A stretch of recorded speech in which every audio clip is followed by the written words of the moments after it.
پاکستان کہانی نمبر 8 رضی الدین سید۔ ناظرین محترم، ہم آپ کو اس سلسلے میں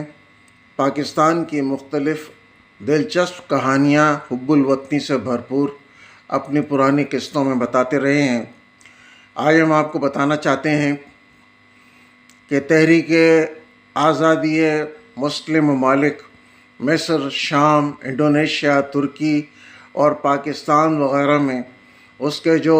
آزادی کے بانیان رہنما تھے، ان میں اللہ نے صرف قائد اعظم محمد علی جناح ہی کو یہ توفیق بخشی تھی کہ وہ برسر عام اپنے دین اسلام کا اعتراف کریں اور بتائیں کہ ہمیں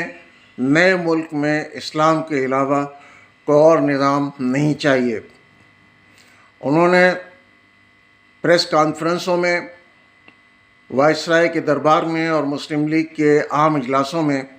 یہ بات بہت زور دے کر کہی کہ ہمیں، جب ہمارے پاس قرآن پاک موجود ہے تو اس کے سوا ہمیں ملک میں کوئی اور نظام نافذ کرنے کی ضرورت نہیں ہے۔ جولائی 1948 میں جب قائد اعظم زیارت سے اسٹیٹ بینک پاکستان کا افتتاح کرنے کراچی تشریف لائے تو اس موقع پر تقریر کرتے ہوئے انہوں نے فرمایا تھا کہ میں بہت دلچسپی سے دیکھ رہا ہوں کہ ہمارے ماہرین معیشت پاکستان میں نفاذ کی خاطر انگریزوں کے مقابلے میں کوئی دوسرا اسلامی نظام معیشت میرے سامنے پیش کرے تاکہ ہم اسے نافذ کر سکیں۔ قائد اعظم نے بیرونی صحافیوں کے انٹرویو میں بھی یہ بات کہی کہ جب ہمارے پاس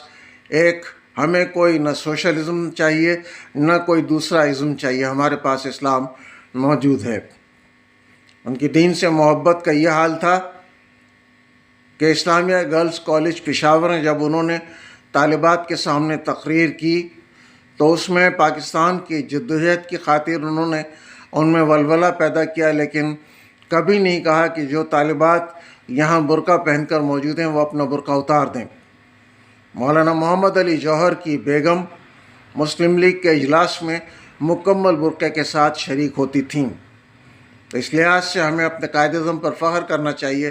کہ انہوں نے پاکستان کی بنیاد ابتدائی سے اسلام طے کر دی تھی، اور اس مقصد کے لیے انہوں نے مولانا سید ابوالعلا مودودی سے پاکستان بننے کے بعد ریڈیو پاکستان اس وقت کے واحد سرکاری میڈیا پر 5 مسلسل تقریریں کروائی تھیں اور انہیں اجازت دی تھی۔ اس کے علاوہ